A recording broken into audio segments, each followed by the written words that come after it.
সোমা, আমার গ্রামের বাড়ি সৈয়দপুর, আমার বামুনদা, জেলা শিডিউল। আমার নাম সোনিয়া আক্তার, আমি অপারেটর পকেট জয়েন করি আর আমার গ্রামের বাড়ি Kishoreganj.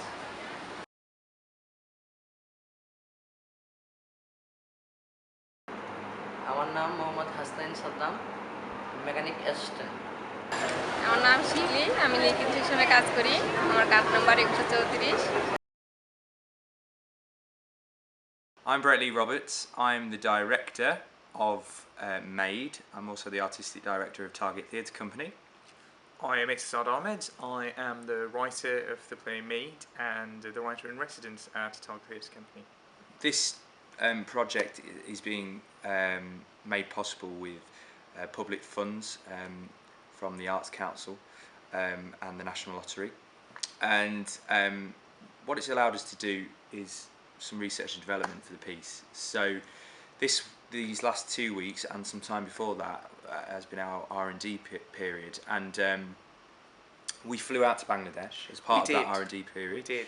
We met some of the workers who make the clothes. We went around factories out there and we met some of the owners.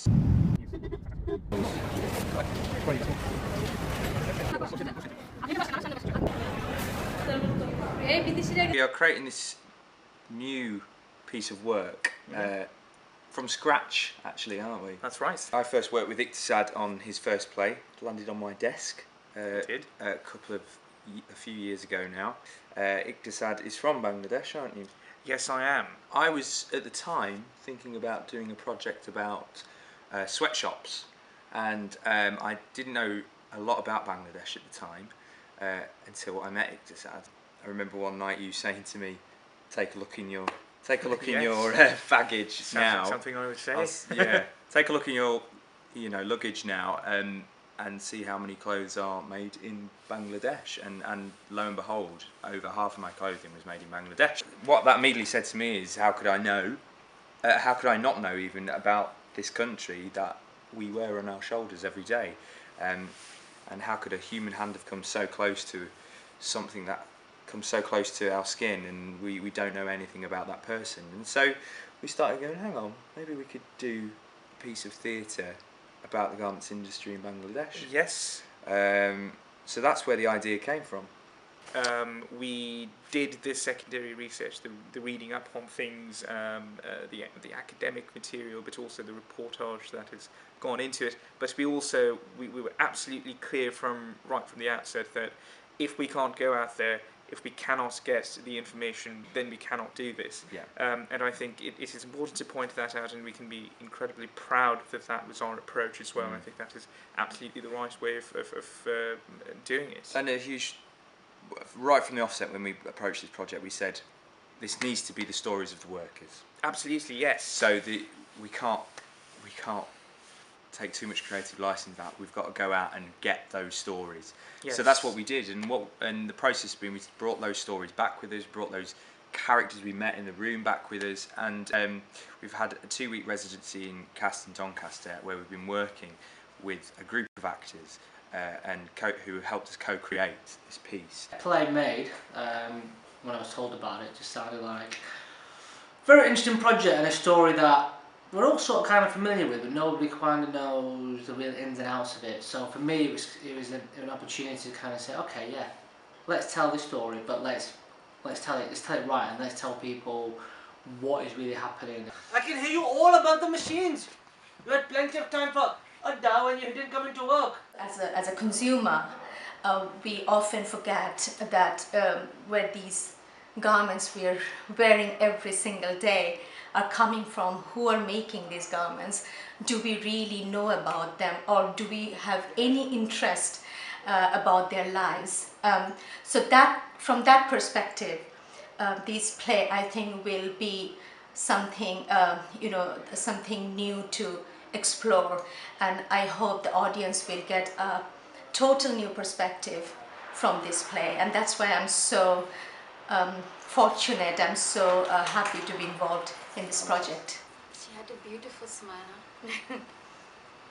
People smile even in times of war. They think that because we are poor, because we have nothing, we cannot smile. She smiled.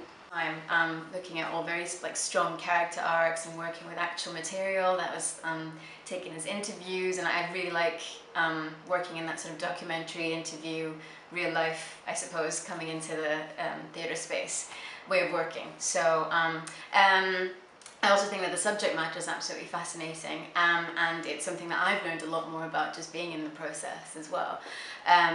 Like the true extent of the link between, I suppose, different groups of people across the world in terms of industrializing a particular process. Let Ali know that you are home safe. We can't return to work tomorrow. How can we? It's been a great experience working with Target Theatre Company and being based here at Cast. We've had the opportunity as actors to really delve into the work, to go through quite a rigorous co-creating process with the other actors and with Brett, the director. He's given us a lot of space to bring our thoughts and ideas to the table, to be able to create characters that we feel will really come to life. So we've had a really interesting 2 weeks and really thrashed out some great stories and ideas. I'm happy to be working here. Auntie's very generous. Yes. And she's never wrong about people. What we decided to do was work in a very kind of different way for us. We decided to create the characters first, before a word was written. Yes. And we spent a week just developing characters, and out of that came the plot. And out of that, we've then developed a script from Yes. that work. And what that's meant is we've got a very rich play actually coming together now. From an artistic point of view, for this piece, it was absolutely the right way of doing it. Absolutely. Just made sure that their stories were central right from the off. It's quite a different approach for you, isn't it? Working from that way round, I guess, because you're used to writing a play, and then we work with your play with your text from the beginning.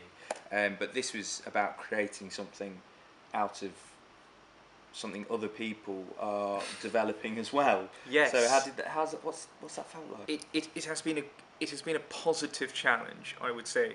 I like stepping out of my comfort zone to challenge myself, I suppose, and to create work that I can look back on with pride. It was almost as if I had the editor, in terms of writing a story, I had the editor there before the story had even formed. So what was coming out was polished, was at a very good standard, and then it falls on me to go away with that draft that we've created, to give it that final flourish. Really. I mean, some people would say it's quite restrictive for a writer to work in that way, or they might believe that, but what I've seen happen, knowing your work really well, is actually it's really freed you up to actually try writing in a different way.